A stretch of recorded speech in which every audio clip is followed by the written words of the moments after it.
पहिली फेरी, 3 फेऱ्या आहेत. गटांनी इकडे लक्ष द्या. 3 फेऱ्या आहेत. पहिली फेरी, दुसरी फेरी आणि तिसरी फेरी. ठीक आहे. तर पहिल्या फेरीत तुम्हाला प्रश्न विचारणार आहे 5 प्रश्नांना एका प्रश्नाला 5 गुण दिले आहेत. ठीक आहे. आणि जी पहिली फेरी आहे तुम्हाला तिथे वेळ भरपूर मिळणार आहे. ठीक आहे. पहिल्या फेरीमध्ये सर्वच गटांना 5 प्रश्न विचारले जाणार आणि तुम्हाला भरपूर वेळ दिली जाणार. ठीक आहे.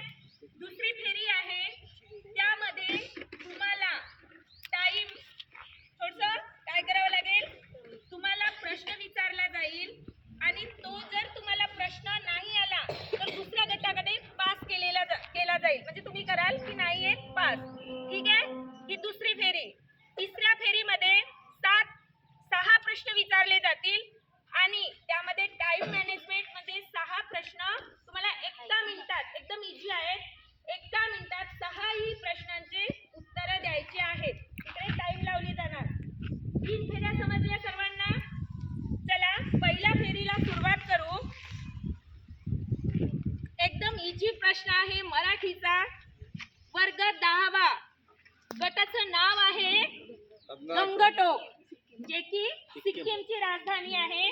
बघा, वर्ग 10व्यासाठी प्रश्न आहे, गवताचे पाते ही जी रूपक कथा आहे किंवा पाठ म्हणाल, या पाठाचे लेखक कोण? गंगटोक गट. वेळ भरपूर आहे. गंगटोक गट, गवताचे पाते हा जो पाठ म्हणाल किंवा रूपक कथा आहे ही, या पाठाचे लेखक कोण किंवा या रूपक कथेचे लेखक कोण?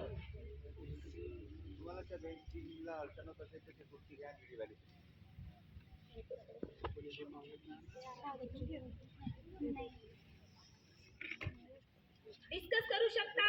गट त्यासाठीच आहे ग्रुप. आपल्या गटामध्ये डिस्कस करा तुम्ही. विचारा, एकमेकांना विचारा.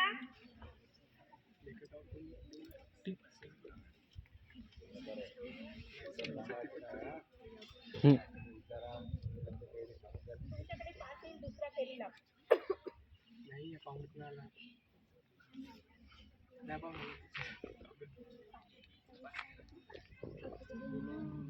काय प्रश्न समजला ना? गवताचे पाते ही रूपक कथा आहे किंवा पाठ आहे. या पाठाचे लेखक कोण? चला रे सुरू करा. Tick tick 1, tick tick 2, tick tick 3, tick tick 4, tick tick 5, tick tick 6, tick tick 7, tick tick 8, tick tick 9, tick tick 10. येते? हा, वर्ग 10वा सांगा. ठीक आहे, मी सांगते, लक्षात ठेवा. कारण तुम्हाला जे 5 मार्काचे किंवा 3 मार्काचे प्रश्न येतील बोर्ड एक्झाम मध्ये, तिथे स्टार्टिंगचे 3 सेंटेन्स पाठावर किंवा पाठाच्या प्रस्तावनेवर आधारित पाहिजे. मग या पाठाचे लेखक हे आहेत. तर गवताचे पाते या पाठाचे लेखक आहेत वि.स. खांडेकर. बिलकुल लक्षात ठेवा. कारण 5 मार्काचा प्रश्न किंवा 3 मार्काचा जो प्रश्न राहणार आहे त्यात कसं लिहायचं आहे की या पाठाचे लेखक वि.स. खांडेकर आहेत.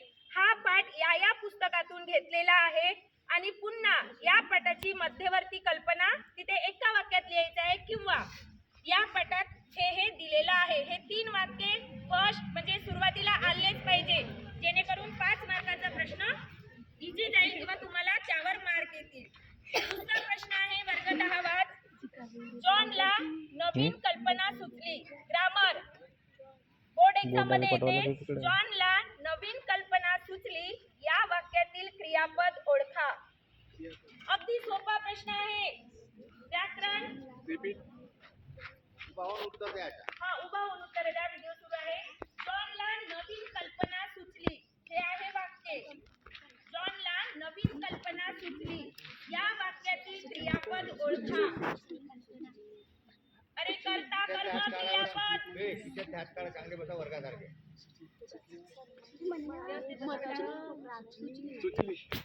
सुचली. Very good.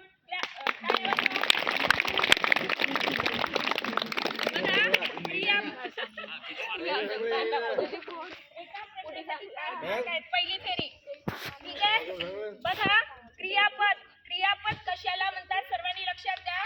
वाक्याचा अर्थ पूर्ण करणाऱ्या शब्दाला क्रियापद असे म्हटले जाते. ठीक आहे.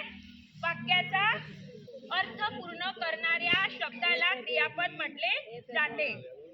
एकदम बरोबर उत्तर दिलेलं आहे. आता इंग्लिश वर एक प्रश्न विचारू. वर्ग 10.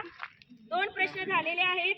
तिसरा आहे I am playing football now. ग्रामरचाच प्रश्न आहे कारण ग्रामर शेवटपर्यंत राहते. I am playing football now याचा अर्थ होते की काय खेळत आहोत आम्ही आता सध्या नाऊ असल्यामुळे फुटबॉल खेळत आहोत. फुटबॉल खेळणे सुरू आहे. हे वाक्य कोणत्या टेन्स मध्ये आहे.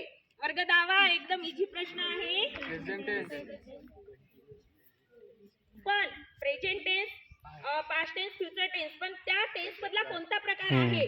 कंटिन्यूअस. Very good. काय आहे प्रेझेंट कंटिन्युअस टेन्स. त्याला म्हटलेलं आहे. गेल्या वर्षी मी विचारलं होतं की त्याला कोणता टेन्स म्हणतात. Present progressive tense. ते पण लिहायचं कारण कंटिन्युअस सहसा येत नाही. आता कोणता प्रोग्रेसिव्ह टेन्स बरोबर आहे. एखादा वाक्य येऊ शकते किंवा एखादा वाक्य आल्यानंतर तो कोणत्या टेन्स मध्ये आहे हे येऊ शकते.